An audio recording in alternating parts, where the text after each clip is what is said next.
The stranger rode into Widow's Bend an hour before sundown, and the town held its breath. Dust rose behind his horse like smoke off a fresh grave. His hat sat low over his eyes, and his gun sat low on his hip, and neither of them told the town anything worth knowing. Nobody in Widow's Bend knew his name. Nobody dared ask. 3 months later, that same man would stand inside the town saloon and watch a woman smile at him across a crowded room.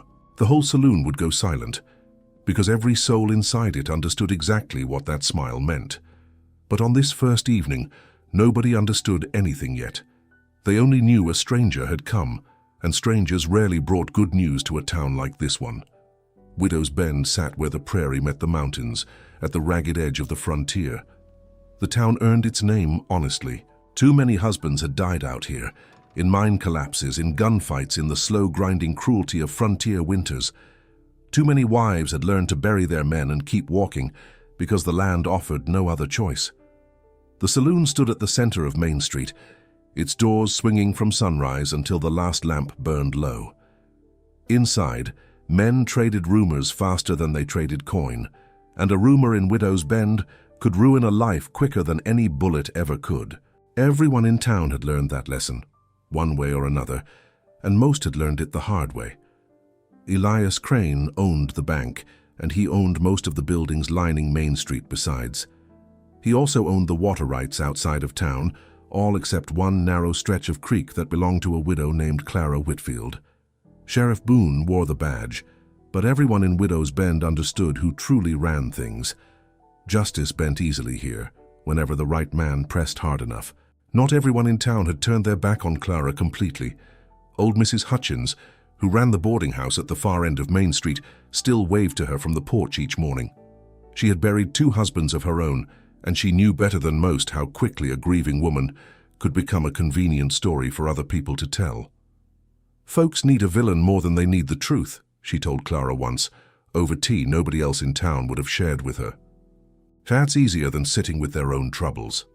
Clara held on to those words some nights when sleep refused to come, and the whispers from the street below felt louder than they had any right to be. Clara lived behind her seamstress shop, 3 streets from the saloon, in a small house with a garden nobody helped her tend anymore. She was the most beautiful woman in Widow's Bend, and by most accounts, the loneliest. 6 months earlier, her husband Thomas had died quietly in his sleep, and the whispers started before his funeral even ended. Someone said the coffee had tasted strange that final morning. Someone else said Clara had married Thomas for his land, never for his heart. Nobody offered proof because proof rarely mattered once a rumor took root in a town this small. The women stopped inviting her to church socials. The men stopped meeting her eyes on the street, crossing to the far boardwalk whenever she approached. Only her needle and thread stayed loyal to her. Every morning, before she unlocked her shop, Clara pinned a faded blue ribbon into her hair. It had belonged to her mother, the last soft thing left from a childhood long since buried. She wore it like armor. She wore it like hope, though hope had grown thin and quiet these past 6 months. She still set 2 cups out most mornings, from habit more than hope, before catching herself and putting the second one away. Thomas had never been a passionate man, but he had been steady, and steady counted for something on land this unforgiving. She missed the sound of his boots on the porch at dusk more than she missed anything else about him. Grief, she had learned, made poor company for suspicion, and Widow's Bend had given her both in equal measure. She kept working anyway, because idle hands invited more talk than busy ones, and because the alternative to working was simply sitting still with everything she'd lost. The stranger took a room above the saloon and said almost nothing to anyone. He paid in silver, ate his meals alone at the corner table, and kept his rifle within reach even while he ate.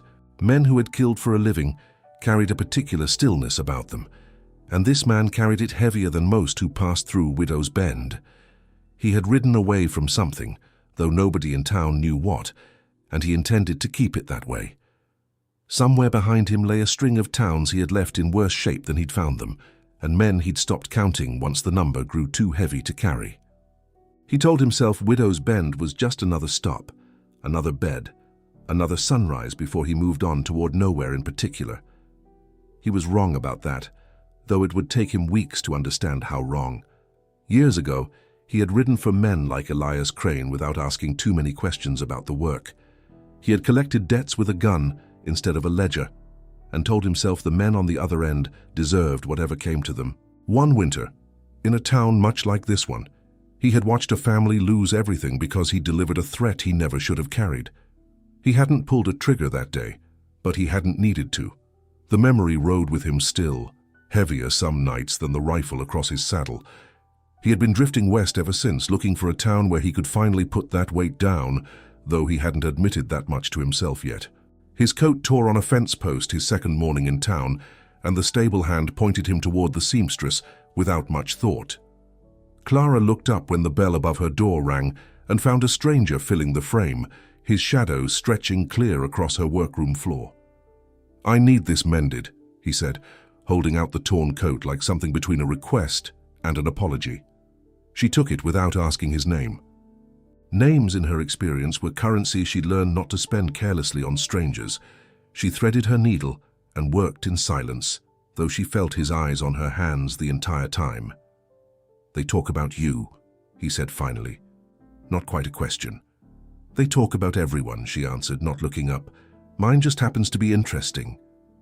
"You don't sound worried about it." "I stopped being worried 3 months ago." She bit the thread and knotted it. "Now I just sew." Something in her voice, flat and tired but stubbornly unbroken, made him look at her twice. He noticed the ribbon then, the only bright thing in a room built entirely of greys and browns. He didn't ask about it. Some things, he understood, a person kept private on purpose. He left 3 silver coins on the counter, far more than the mending was worth, and walked out before she could offer change. He came back the following week with a torn sleeve that hardly needed mending at all. Clara noticed, though she said nothing and stitched the sleeve slower than the work required. Over the days that followed, small things shifted quietly between them, soft as falling snow. He carried firewood to her back door before dawn, stacking it neatly without being asked and without waiting to be thanked. She left a plate of food outside his room some evenings, after the saloon cook made it plain he wouldn't serve a man everyone whispered about. Neither of them called any of it kindness out loud. Both of them felt it anyway. One evening, a drunk heckler named Dobbs cornered Clara outside the general store, calling her a poisoner loud enough for half the street to hear. The stranger crossed the road and stepped between them before Dobbs finished his sentence. He said nothing threatening. He only stood there, quiet and unmoving, until Dobbs found somewhere else in the world to be. Word traveled fast that the quiet gunslinger had chosen a side in Widow's Bend. For the first time in months, Clara walked home that night without checking over her shoulder, and something in her chest loosened just slightly, like a knot finally beginning to give. A week later, she found him in her small barn, splinting the leg of a goat that had wandered into a fence line. He worked with the same careful hands he used to hold a rifle, and she stood in the doorway a while before he noticed her watching. "You didn't have to do that," she said. "I know," he answered, not looking up from the goat. "Thomas used to say a man shows what he's made of in the small chores nobody's watching him do," she said quietly. He glanced up at that, something unreadable crossing his face, and went back to the splint without a word. That evening, she set a third cup out on the table without quite deciding to, and didn't put it away. He stayed for coffee that night, the first time he'd sat inside her house instead of standing at its edge. "Tell me about him," he said, nodding toward the empty chair that had once been Thomas's. Clara turned her cup slowly between her palms before answering. "He was quiet, steady. He never once raised his voice at me, not in 4 years." She paused. "I didn't love him the way the songs describe it, but I trusted him, and out here that counts for nearly as much." The stranger said nothing for a while, only listened, which she'd learned by then was the closest thing he had to comfort. "Sounds like a good man," he finally said. "He was," she agreed. "I still don't know why anyone believes I'd have wanted him gone." "I believe you," he said, plain and unhurried, and for the first time since the funeral, Clara let herself cry in front of another living soul. Elias Crane noticed the shift too, and it troubled him more than he let anyone see. Clara's creek bordered the grazing land he needed for a cattle deal, worth more than the rest of the county combined.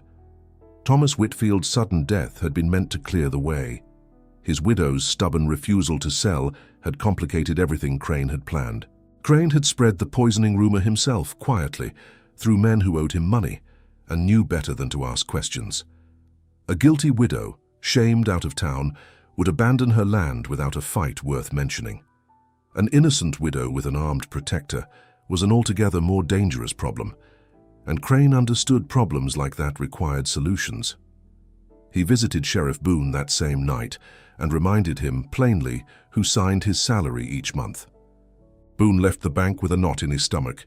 He didn't fully understand yet, though he would come to recognize it soon enough as shame. That same week, a handful of men Crane had paid gathered outside the saloon after dark, drinking harder than usual and talking about riding out to Clara's house before sunrise. The stranger heard them through the thin wall of his room and stepped out onto the landing without his rifle, just his voice and his stillness. "Go home," he said, and something in the way he said it emptied the street within minutes. Nobody rode anywhere that night, though Crane learned of it by morning and understood he needed a cleaner method. 2 days later, deputies searched Clara's house while half the street watched from their windows. They found a small bottle of rat poison hidden beneath a loose floorboard in her kitchen. It had been planted there days earlier, though only Crane and the men he paid knew that for certain. The whole town gathered outside the jailhouse as Sheriff Boone arrested Clara Whitfield for murder. Her blue ribbon slipped loose during the struggle and fell into the mud beneath the boardwalk. The stranger, watching from across the street, bent down and picked it up. Something cold and clear settled behind his eyes as he closed his fist around it. That night, Crane sent a man to the saloon carrying an envelope thick with cash for the stranger. The offer was simple enough. Take the money, saddle up, and let Widow's Bend handle its own justice without any outside interference. Nobody would blame a drifter for staying clear of a stranger's murder trial. Before he made any decision, he walked to the jailhouse and stood outside Clara's cell in the dark. She sat on the narrow cot, her hands folded, her ribbon still smeared with mud from the street. "You should ride on," she told him, not looking up. "There's nothing here worth the trouble I've brought you." "That's not your decision to make," he said. "Neither is mine," she answered, finally meeting his eyes. "But I'd rather you leave with your life than stay and lose it defending a woman half this town's already convicted." He didn't answer that. He only studied her a long moment through the bars, then walked back out into the night. The stranger sat with that envelope for a long while, turning Clara's muddy ribbon over and over between his fingers. He thought about every town he'd ridden away from, every mess he'd left behind for someone else to clean up after him. He thought about the way Clara had stitched his coat that first day without asking a single question about the life he carried behind him. He thought about the way she looked at him like a man, not like a reputation walking upright on 2 legs. He thought about her voice through the bars, telling him to leave, and how it was the first time in years anyone had cared more about his life than his usefulness. Near midnight, he remembered something a drunk stable hand had mentioned weeks earlier, half boasting, half forgetting himself. A ledger kept hidden in the barn behind Crane's warehouse, recording payments Crane never wanted the town to see. He led his horse the long way around town, avoiding the main road, and the deputy Crane kept posted near the warehouse most nights. The barn door hung loose on one hinge, and he eased it open slowly, listening for anything besides the wind. The stranger found the ledger exactly where the stable hand had said, wrapped in oilcloth beneath a loose floorboard of his own, tucked behind a stack of grain sacks that hadn't been moved in weeks. Inside, written in Crane's careful hand, were records of payments made to spread the poisoning rumor through town, name by name, date by date. Tucked behind the ledger sat a receipt for rat poison, purchased the very same week deputies claimed to have found the bottle under Clara's floor. The numbers told a truth that 6 months of whispers had tried hard to bury. The stranger rode back into Widow's Bend as the sun broke over the eastern mountains, carrying proof where he'd once carried only silence. The trial happened where every important thing in Widow's Bend eventually happened, inside the saloon. Sheriff Boone stood behind the bar. Clara sat in a chair meant for the accused, and half the town crowded through the swinging doors to watch. Crane spoke first, painting Clara as a scheming widow who had poisoned her husband for land and freedom she'd never earned. Some in the crowd nodded along because they had believed the rumor for 6 long months already, and belief, once settled, resists disturbing. Mrs. Hutchins stood near the back, arms crossed, refusing to nod along with anyone. A man near the bar shouted that the town should skip the formalities and settle things outside, the old way. Sheriff Boone raised a hand, but it was the stranger's stillness that quieted the room faster than any badge could have. He hadn't drawn his gun in 3 months, and he didn't draw it now. He simply stepped forward, and the crowd parted around him the way water parts around stone. Then the stranger laid the ledger flat across the bar for the whole room to see. He read the payments aloud, name by name, date by date, until the noisy saloon fell completely quiet. He held the poison receipt beside the date deputies claimed to have found the bottle and let the numbers speak for themselves. The numbers didn't lie, even though Crane had spent 6 months making certain the people around him did. Sheriff Boone read the ledger himself, hands trembling as he understood exactly what he had nearly allowed to happen. Crane bolted for the door, but 2 ranchers he had cheated out of grazing land blocked his path without a word. The truth, once spoken plainly, moved through that saloon faster than any rumor Widow's Bend had ever produced. Sheriff Boone removed Clara's chains with his own hands and placed Elias Crane under arrest in her stead. For a long moment afterward, nobody inside the saloon said a single word. Clara rose slowly from her chair and smoothed the front of her dress. She looked across the crowded room and found the stranger already watching her. She smiled at him then, small and real, the first true smile Widow's Bend had seen from her in 6 months of silence. The whole saloon went quiet, because every person inside it understood exactly what that smile meant. He crossed the room without a word and pressed the muddy blue ribbon back into her open hand. "You already chose," she whispered, closing her fingers around it. "I'm still choosing," he answered. "Every single day, if you'll let me." Outside, word of what happened in the saloon spread down Main Street faster than the truth itself had moved indoors. Sheriff Boone rode out to Crane's warehouse himself that same night, collecting statements from men who'd been too frightened to speak against their banker while he still held power over their debts. By morning, 3 more names had come forward, each one adding weight to a case that no longer needed any help standing on its own. Boone didn't sleep much that week, turning over in his mind how close he'd come to hanging an innocent woman on a rich man's word alone. He resigned his badge briefly, then reconsidered, deciding the town needed a sheriff who'd learned that lesson firsthand, more than it needed a fresh one who hadn't. Spring came to Widow's Bend, and with it came a wedding nobody would have predicted 6 months earlier. Clara wore her mother's blue ribbon in her hair, faded still, but finally clean. The stranger sold his rifle to a rancher heading north and bought a plow with the money instead, trading one kind of weight for another. He never gave the town his real name, and after a while nobody thought to ask for it anymore. They called him Mr. Whitfield now, a name he seemed to wear far easier than he'd ever worn a gun. Sheriff Boone stood taller these days, having finally chosen the harder, more honest side of the law he'd sworn to serve. Elias Crane sat in a territorial prison, his own ledger displayed inside the new courthouse, as a quiet warning to anyone tempted to follow his example. Widow's Bend kept its name, though the whispers that once filled its saloon changed their shape completely. Now they told a different story, about a nameless stranger who rode in with nothing and chose to stay for everything. Newcomers heard it first from the bartender, then from the stable hand, then from half the town over the following years. Children grew up hearing it told at church socials Clara was finally welcome to attend again. It became the story Widow's Bend told about itself, the one that mattered more than any rumor ever had. Mrs. Hutchins sat in the front pew at the wedding, dabbing her eyes with a handkerchief and telling anyone nearby that she'd known all along, though nobody quite believed her.